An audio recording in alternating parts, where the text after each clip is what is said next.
Welcome to The Source, where we combine the headlines with in-depth conversations with the newsmakers themselves. I'm Pinky Webb. Today on the program, a jeepney drivers and commuters group is asking why the fuel excise tax has not been suspended despite rising world oil prices. The Health Department raises the possibility of Alert Level 2 in Metro Manila amid an uptick in COVID-19 cases. And how will the Senate maintain its independence amid a supermajority support for the Marcos administration? Senator Win Gatchalian joins us live.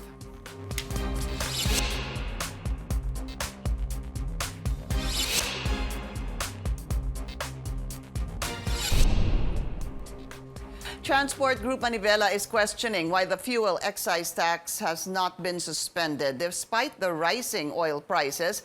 Manibela National President Mar Valbuena says crude oil prices now range from $120 to $128 per barrel. The train law has a mechanism for the suspension of fuel excise tax if world oil prices breach the $80 per barrel mark. Manibela is now seeking a 12 to 14 peso fare hike to cushion the impact of rising fuel prices. Let's go straight to the source of the story. We have Senator Win Gatchalian. Senator Gatchalian, of course, is also the chairperson of the Senate Committee on Energy in the previous Congress. That's the 18th Congress. Senator Win, welcome back to The Source. I'm not sure I've interviewed you since your win, so congratulations. Thank you, Pinky, and belated happy birthday. Thank you, sir. Okay, oil prices. Again, increased by 4 pesos for diesel and 2 pesos for gasoline. Marami hong points that need to be discussed here. First, I want to talk about the subsidy for the PUV drivers of 6,500 pesos in 2 tranches. They say this is actually only good. Yung 6,500, sir, sabi nila, is only good for 8 days. What should government do about this? Well, Pinky, I'm a supporter of targeted subsidies. This is more efficient, but we have to make sure that it's dispensed and given on a timely manner. And there's this big problem with giving subsidies on a timely manner in our case. I know there are a lot of delays in terms of giving out the Pantawid Pasada, looking for the drivers, looking for the operators, and this is causing a lot of concern with our public utility drivers. So in short, I'm in favor of increasing the subsidies, maybe adding 50% more to about 100% more, so that we will cover the increase in fuel prices in the last few days. Are you saying that you're in favor or you're supporting a third tranche of ayuda? Yes, I am. I'm looking at that. It's more economical. One tranche will cost you about 4 billion to about 6 billion pesos, as opposed to removing excise tax that will cost us roughly around 200 billion pesos. So it's still more economical to give fuel subsidies, provided it's given immediately. I know that the first and the second tranche encountered a lot of delays, and the delays are penalizing our drivers because their margins or their earnings are getting squeezed on a daily manner. So we have to give it to them immediately and use technology such as e-wallets to give it to them. And we're hoping that if indeed there's a third tranche, that it will be easier for them. But I just want to go back to their plight. Sir, they're saying that the 6,500 pesos, doon po sa number of liters that they put in a day, which would probably be averaging about 20 liters a day, that's only good for 8 days. So it covers them for 8 days, and this was prior to this increase of 4 pesos last Tuesday. In essence, what happens to the 22 or 23 days left in a month? This is actually one of my biggest concerns, Pinky, the uncertainty that is surrounding this fuel issue. It seems to me that there is no end in sight regarding the Ukraine-Russian incident or Ukraine invasion. Everyone was predicting that hopefully in 2 months everything will be back to normal, but it seems to me it's not that's not going to happen. And what's creating right now, what's actually happening right now is uncertainty, and because of that uncertainty, fuel prices is again going up. Passing $120 per barrel. So I plan to conduct a hearing next Tuesday look at a scenario wherein this issue will be prolonged, meaning what if the crisis will last in the next 6 months to 12 months? We have to be ready because we have to make sure that we have enough budget to give subsidies, and what will be the ultimate solution to help our constituents. Are you still not considering suspending excise taxes and VAT on petroleum products, Senator? It's already $120 per barrel. Again, then let's go back to the train law after this. But Pinky, if this will be prolonged, like I said, no, if this will extend for the next 6 months to 12 months, then that's on the table right now. Because the fuel subsidies only help our public utility drivers. It only helps our fishermen, no, in terms of direct subsidies. But the middle class is also being squeezed out because the middle class, they have their vehicles. They also have businesses that require fuel. So the middle class is also being squeezed out. So that's the essence of looking at suspending excise tax. So it's better to talk about this in a hearing, so it will be formal and we will get all the data together. So I think the bottom line here is we have to expect for the worst in a prolonged scenario. Okay, so what you're saying right now, if this seems like the projection is this will continue for another 6 months, you are looking at, well, supporting, suspending the imposition of excise tax and VAT. Correct. I'm looking to suspend excise tax, possibly VAT if necessary. But I think excise tax is easier to administer than VAT. But on a matter of principle, I'm also open to looking at that, no, if the situation gets prolonged. And if you look at, if you follow the international news right now, a lot of the policymakers in Europe are saying that the sanctions might stay until President Putin is there. So that's a very long time. So if you have sanctions in place, rest assured, prices of international fuel will be elevated at around $100 per barrel. And that's going to be very tough for a lot of our PUVs and our middle class. Yeah, but isn't the projection right now, if we talk short term, I'm not sure if you will consider this short term, that this may last until the end of 2022 at the least? Correct. That's why we have to expect for the worst, meaning a prolonged scenario. And what will happen also when the sanctions hit? Because when the sanctions hit, obviously the other countries will probably source their fuel from where we source it. So we will be eased out and prices will shoot up again. Okay. I think everyone, from what I am seeing and hearing, a lot of our economic managers were expecting a short-term, very quick aberration in the oil prices because everything will go back to normal. But it doesn't seem that way. It's not happening. Seems to me that the Ukraine crisis will be prolonged. I don't know when, no, but definitely it will be prolonged for a very till end of the year probably. So so you will hold a hearing next week to get more information on this. But this is to me, it's a turnaround from my previous interviews with you because you had always been against, if I'm not mistaken, the suspension. I am. As a matter of principle, I'm against removing it because it's only advantageous to the ones who own cars and to the AB section of our society. It's a last resort. And I say that because this crisis is, again, being pushed to uncertainty. Typically, even you look at the train law, it's supposed to be a short-term solution, no? 3 months, in fact. But this crisis is pushing 6 months already. And a lot of the analysts are saying that it might even push to about a year to a year and a half. So we have to prepare for the worst if ever this will become a prolonged crisis. Just to follow up on that, the increase in petroleum products began since January. We are on the 18th, if I'm not mistaken, or 19th increase to date. Are you not acting fast enough, you yourself as a senator, or even the government? We're monitoring the situation closely, no? And the intervention here is the Pantawid Pasada. I'm in favor of targeted programs. It's much more efficient and cost efficient. Like I said, it will cost you about 3 billion up to 6 billion pesos as opposed to removing 200 billion. We also have to manage our fiscal space, considering that we bought a lot of vaccines during the pandemic. So it's not easy to just remove excise tax because we are also being squeezed out in terms of fiscal space.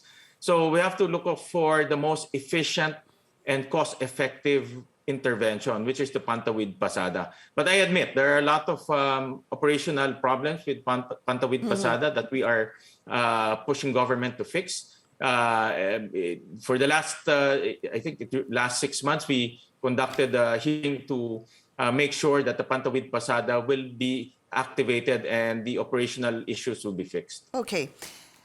There is the next point I wanted to take up with you regarding the oil price increases is the 1 peso increase in minimum fare for jeeps from 9 pesos. This is now 10 pesos. It's supposed to be a provisional increase back in 2018. Correct. Diesel prices were half the price they are now. Back then, ibig sabihin kalahati lang po yung presyo ng diesel noon. 10 pesos na yung kanilang minimum fare. Ngayon, times 2 na, binalik na po sa 10 pesos ito. Is this enough? Pinky, this is a balancing act, no? Because when we raise fares, definitely inflation will increase. And if you look at the breakdown of inflation, transportation is one of the causes of that 5% inflation that we experience. Yeah. So we have to balance it very carefully because there's also spillover effects when you raise fares. When you raise fares, minimum wage will increase. When we raise minimum wage, prices of products will also increase. So there's a spillover effects to that. No? So we have to balance. I sympathize with the drivers and I see the need to increase fares, but we have to balance in order not to push inflation higher. Sabi po ng Piston, with the granting of the 1 peso increase in minimum fare, it's almost, well, nothing because of the 4 peso increase in diesel prices last Tuesday. And in fact, sir, even before the provisional increase was granted, the prices of basic goods, well, you have sardines, etc., lahat po yan nag-increase na rin. So what is the solution to this? Because may I add, also bus companies, operators, and drivers want an increase in their fare as well. Okay. It will be a mixed bag of solutions, Pinky. That's why the increase in fares, I can see that it's also necessary, but we have to balance it that it will not push inflation and have spillover effects. At the same time, I go back to my original proposal, which is to increase subsidies through the Pantawid Pasada. The Pantawid Pasada is already there. Hopefully, they fix the operational bottlenecks. We have already a database of the drivers, database of the operators. It's easy to dispense. No? So I propose that it will be increased by 50% up to 100% if necessary, if the situation warrants the increase to 100%. Okay, we'll be taking a short break. This is The Source on CNN Philippines. Please stay tuned.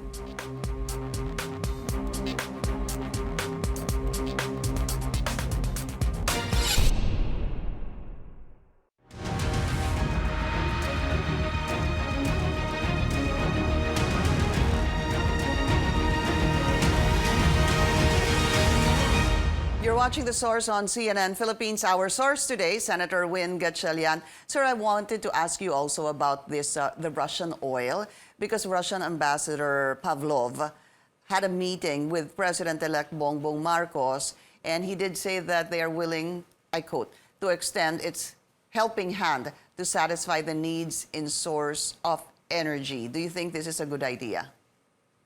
Well, let's start that discussion. Ultimately, what we have to take care of is our constituency. And right now, we're feeling the pinch, meaning fuel prices are increasing, inflation is being pushed up, basic goods, the prices of basic goods are going up. I suggest we should start that discussion, making sure that the details are covered. I don't know what the ambassador meant by helping us, extending a helping hand, but I don't see any problem in terms of starting that discussion. Okay, right now, you don't see a problem with that? I mean, I don't see a problem starting a conversation on that. Preliminary. Okay, preliminary talks. Preliminary conversation, correct. Senator, I know that well, I wanted to ask you though, do we actually buy oil from Russia? No, we don't. Most of our oil comes from the Middle East, in particular Saudi Arabia. The latest data I saw, it's about almost 80% comes from the Middle East, of which a big share comes from Saudi Arabia. I see. Energy chief, you were rather the chairman of the Committee on Energy. We've had various conversations about this, and I would personally say that this is something that you have taken to heart, studied, really looked into. What do you think would be, well, number one, your reaction? Wala pang energy chief, hindi ho ba, na appointed by President-elect Bongbong Marcos first. Do you have anyone in mind? Well, we have a lot of people in mind, Pinky, but I won't name them right now. But Okay. I'll share my thoughts on what kind of a DOE secretary we need. Three things come to my mind. Number one, he should be a visionary. The energy sector is not a short-term sector. It's not a medium-term sector. It's a long-term sector, meaning you have to have the vision on where the country should go in terms of energy needs. Just give you a very good example. When you build a power plant, it takes years, no? It takes 5 to 7 years. Let's to build talk about a power that plant. again. We had that conversation, bago po makuha yung permit, ilang taon. At bago maumpisahan at matapos correct. yung planta, ilang taon, sir. Go ahead. Tama. To get the permit takes about 3 years. To build the power plant takes about 4 years. So that's about 7 years already. So you need that foresight on where the country is going and what type of demand do we need. Kasi, At the sir, same time, the whole world sir, is sorry to moving cut in- you, because by Yeah. the time that energy chief sits and that term of the president and vice president ends, patapos pa lang yung power plant kung Yeah. kung nakuha nila yung approval on the first year. Correct. That's why we have a law. We enacted the law. It's called the EVOS law to cut that 4 years, 3 to 4 years of permitting to about 1 year to 1.5 years. The key here is red tape. We have to eliminate and kill red tape because red tape is the one hampering the energy sector. So we need to use that law to the fullest. And then number two, we need someone who is hands-on with the sector, meaning making sure that the sector is being heard because it's a very dynamic sector. One thing I learned being the chairman that it's a sector that is changing almost on a monthly basis because of technology, because of trends, because of financing. And we need someone who is hands-on, listening on the ground, no? On what's happening. And then number three, integrity. It's important that the next energy chief is full of integrity and with unblemished record when it comes to honesty. And just quickly, the biggest challenge for the new Secretary of the Department of Energy. The biggest challenge is making sure that we have enough, two things, no? Making sure that we have enough power in the next 20 years. This pandemic has slowed down economic growth, but our economy is still strong. And I feel that after the pandemic, we will go back to about 6 to 7% growth, meaning we will need to expand our supply by about 6 to 7% as well, no? Because it's directly correlated. Second is we need to be self-sufficient. One thing that the Ukraine incident taught us is we're not self-sufficient. Konting aberration, konting gulo lang in the Middle East, may ganitong invasion, we get affected here. So let's be self-sufficient in terms of our energy needs. Look for our own oil and gas, use electric vehicles so we don't use petroleum anymore. Expand our renewable energy sources so that we don't need to import coal. Very quickly, nuclear energy, sir. Nuclear energy, in my opinion, should be studied very carefully. I won't close my thoughts on that. I'm open in studying that very carefully. But in the case of Bataan nuclear power plant, Pinky, I've been to the cousin of this Yeah. power plant in Slovenia. I personally went there. I talked to the CEO, and the CEO told me that the per kilowatt price that they are selling is about 5 pesos, which is not cheap. No? So there's this common belief that the BNPP will sell cheap electricity. It's not, no, in Slovenia, because that plant is so old that they need to put a lot of retrofitting, a lot of safety improvements, that it led to a very expensive cost on a per kilowatt hour. So in short, the BNPP, in my opinion, might be too old already to be economically operated, but I'm open to looking at other forms of nuclear technology, such as SMRs, no, the small modular reactors. Okay. Again, another short break. We will be right back.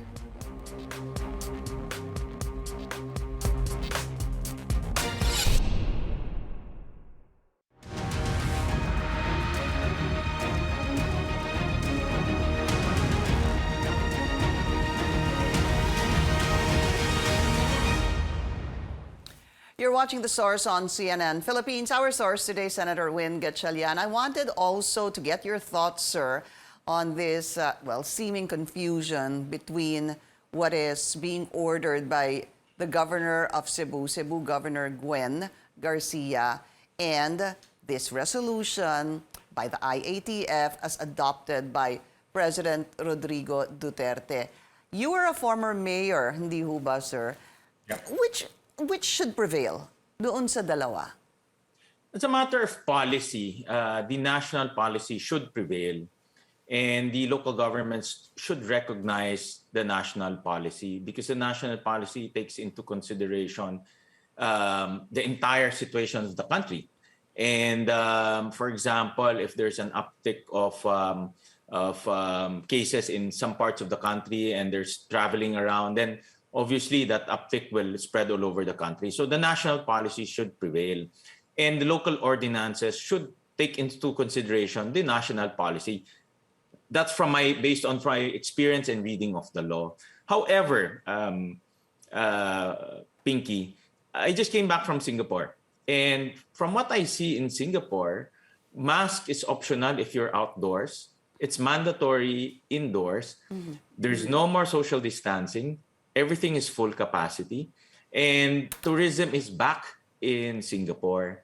My take on this is we're already learning how to live with the virus. Our constituency is adjusting. For example, in Valenzuela, our PCR testing is already close to about 5% of the high of people getting tested, and our cases are already as low as 3 cases a day. My point of the matter here is let's already adjust to open up our economy some more. We need to rev up our economy so that revenues will come back. We will feel the pinch in the next few years if we don't open up our economy, especially tourism, because we are very reliant on tourism. Okay. 19th Congress, of course, it's been known that Senator Mig Zubiri will be the next Senate President. I just wanted to find out from you, do you see any possible surprises or changes regarding this? No, Senator Zubiri will be the next Senate President. Okay, sigurado na po yan. Okay, I want to go to, just quickly also, the Blue Ribbon Committee, very important. Sigurado na ho ba to kay Senator Tolentino? Because there's also reports that Senator Alan Peter Cayetano wants this. Who will be heading the Blue Ribbon Committee? I'm sorry, Pinky, I'm not so updated with that committee. And I leave the discussion to our colleagues, being a collegial body, but I'm not very sure on who wants to vie for that committee chairmanship. Okay, let's talk about your committees. You will be heading the Ways and Means Committee and Basic Education. Yung Basic Education, you're just inheriting that from, well, kayo po yung sa 18th Congress, ano po, at kayo din po sa 19th Congress. Tama. Let's talk about basic education. Are we ready for 100% face-to-face classes come August? And what kind of concerns are you possibly seeing regarding this? Okay. Based on my observation and my consultation with our teachers and consultation with people on the ground, we're ready. We're ready to go back to face-to-face classes. For example, in Valenzuela, based on our observation there, our cases are low. Our families they know what to do in cases of, for example, somebody has symptoms. So we're ready to go back to face-to-face classes. On the side, no, going back to face-to-face classes will also increase economic activity. So it's not only fixing learning losses, but also jump-starting our local economy, especially in our LGUs. And I'm very concerned when we go back. We have to remember that our schools were closed for about 2 years. Yeah. And we didn't have any national achievement test for 2 years. I'm very concerned, Pinky, that once we have that test, our grades will not be as good. as good and as what we expect. And it's very difficult to catch up. No, catching up is the most difficult part. And when students have problems catching up, they tend to drop out, and the repercussions of dropping out is enormous for our country. Okay, as a last question, as Ways and Means Chair, how can government raise funds? Is it a more efficient tax collection? Or do you think right now, I'm sure you're already studying this, are new tax laws necessary? Pinky, first of all, we have to address the concerns of our businessmen, especially the MSMEs. Corruption is still pervasive. I'm not saying the entire BIR or customs, but corruption victimizing our MSMEs is very pervasive. And that is quite sad, no? Because when you raise taxes, more corruption will happen, because the more so these corrupt officials will find ways to victimize MSMEs. So we have to address that issue first. We have to make sure that the mechanisms are in place to punish and to eliminate corruption at the very minute level. At the same time, timing is very important when you talk about raising taxes. And inflation is up. Prices of fuel is up. I think the talk about raising taxes should not even be there, Okay. with this type of environment. That's good to hear. Okay. Senator Win Gatchalian, again, congratulations to you. Maraming salamat po sa inyong oras. Thank you, Pinky. Thank you. Maraming salamat. And thank you for joining us here on The Source. I'm Pinky Webb. You're watching CNN Philippines.